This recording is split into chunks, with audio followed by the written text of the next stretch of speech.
Assalamualaikum warahmatullahi wabarakatuh. Bertemu lagi dengan Bu Deni anak-anak. Kita masih belajar kimia.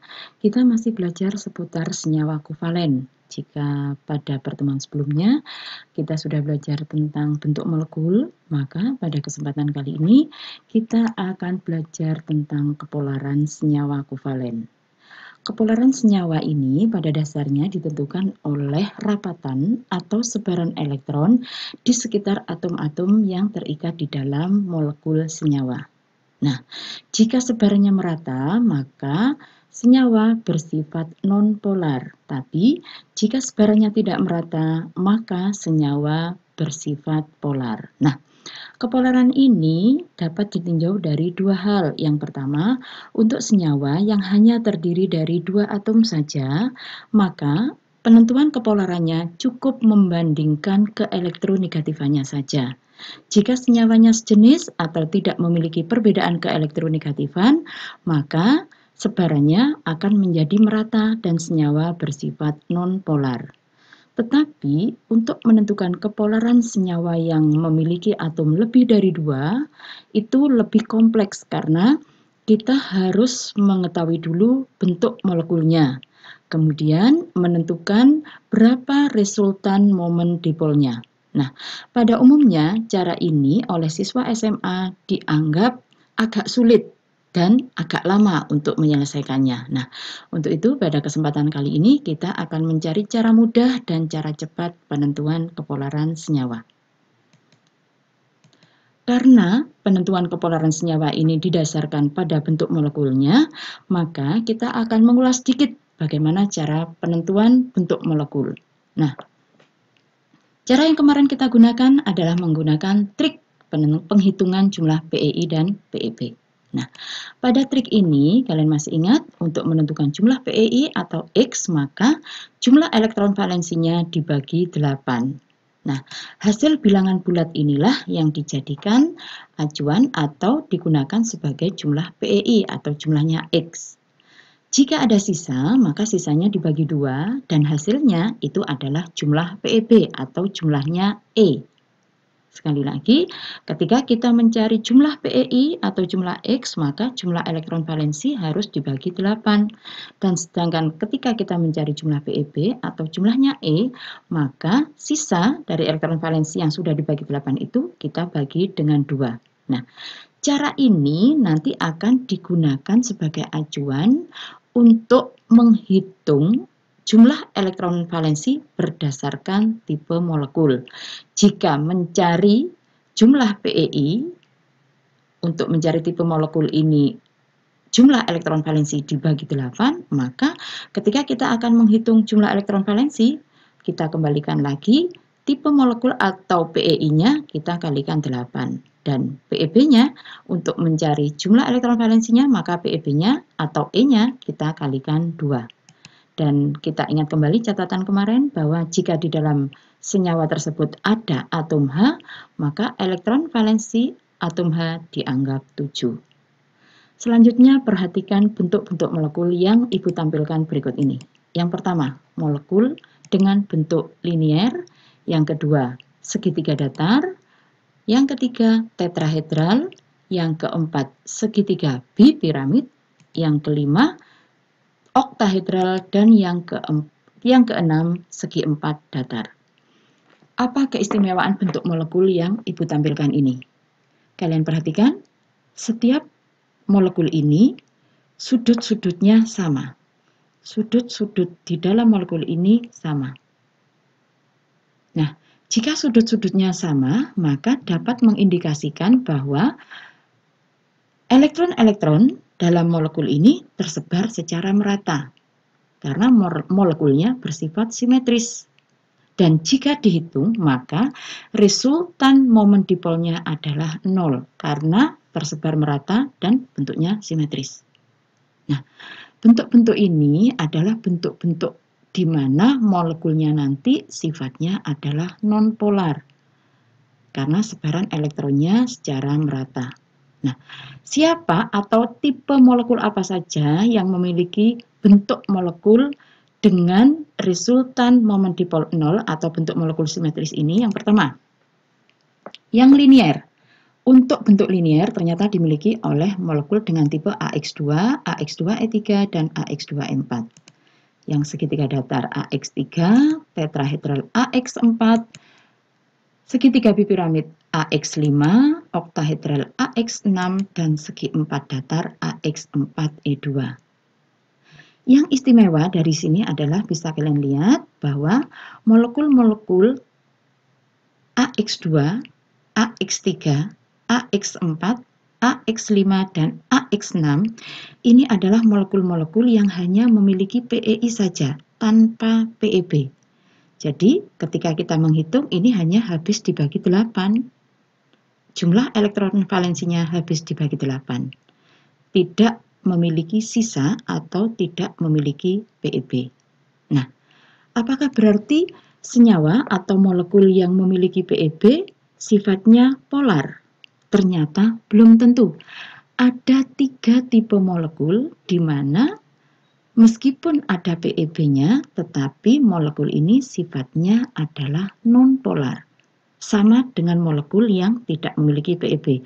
Apa saja itu? Yang pertama, AX2E3, yang kedua AX2E4, dan yang ketiga AX4E2. Nah, untuk memudahkan mengingat ini, maka kita cari atau kita tentukan molekul dengan tipe seperti ini itu punya berapa jumlah elektron valensinya. Nah, seperti tadi Ibu sampaikan bahwa ketika kita mencari tipe molekul ini kita bagi dengan 8 untuk mencari X dan kita bagi dengan 2 untuk mencari E, maka ketika kita akan menghitung jumlah elektron valensi, kita balik. Jadi untuk mencari jumlah elektron valensi, dari PEI-nya kita kalikan 8 dan dari PEB-nya kita kalikan 2. Nah, sekarang kita lihat. Untuk AX2E3, berapakah jumlah elektron valensi dari tipe ini? X-nya 2, berarti 2 kali 8, E-nya 3, berarti 3 kali 2. 8 kali 2, 16, ditambah 2 kali 3, 6. Jadi ada 22.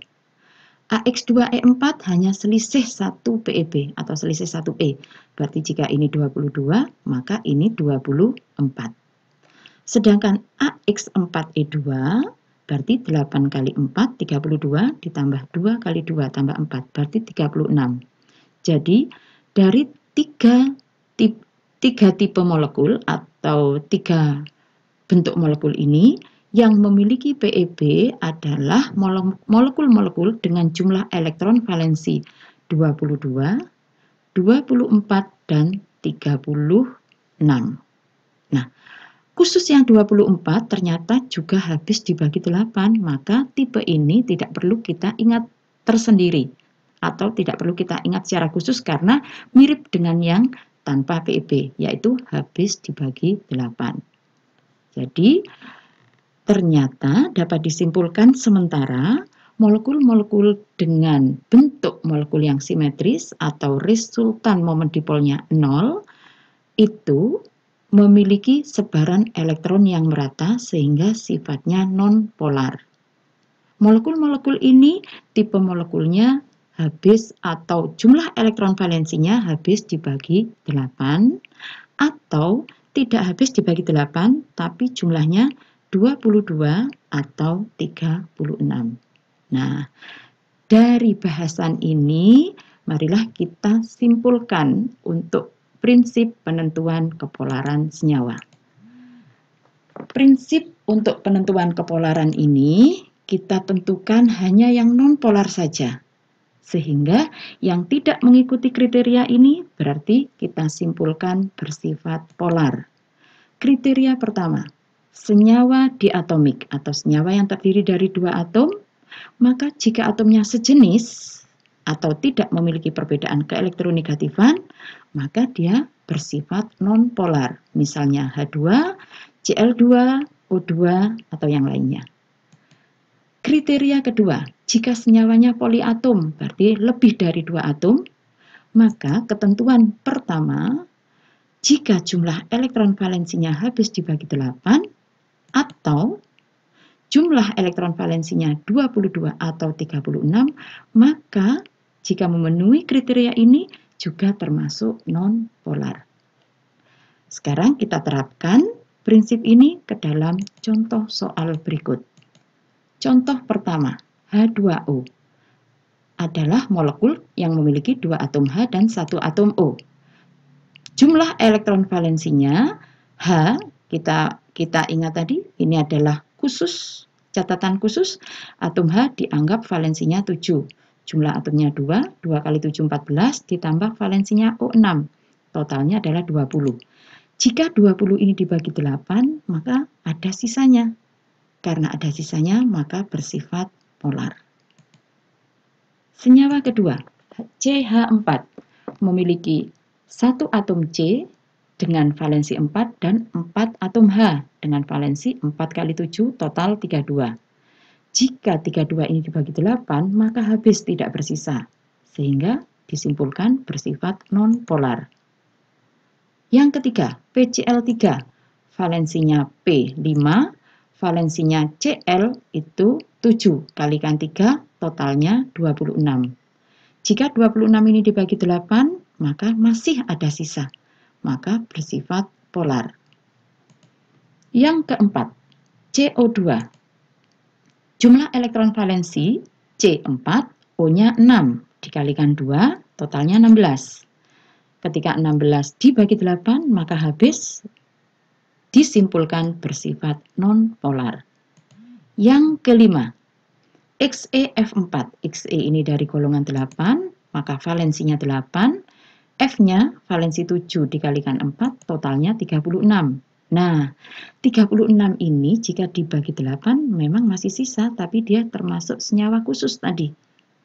22 dan 36 ini adalah senyawa non-polar jika memiliki jumlah elektron valensi 36 atau 22.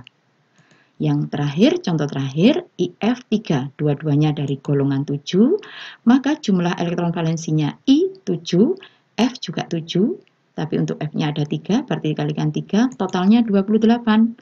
Jika 28 ini dibagi 8, ternyata masih ada sisa, sehingga disimpulkan termasuk senyawa kovalen polar.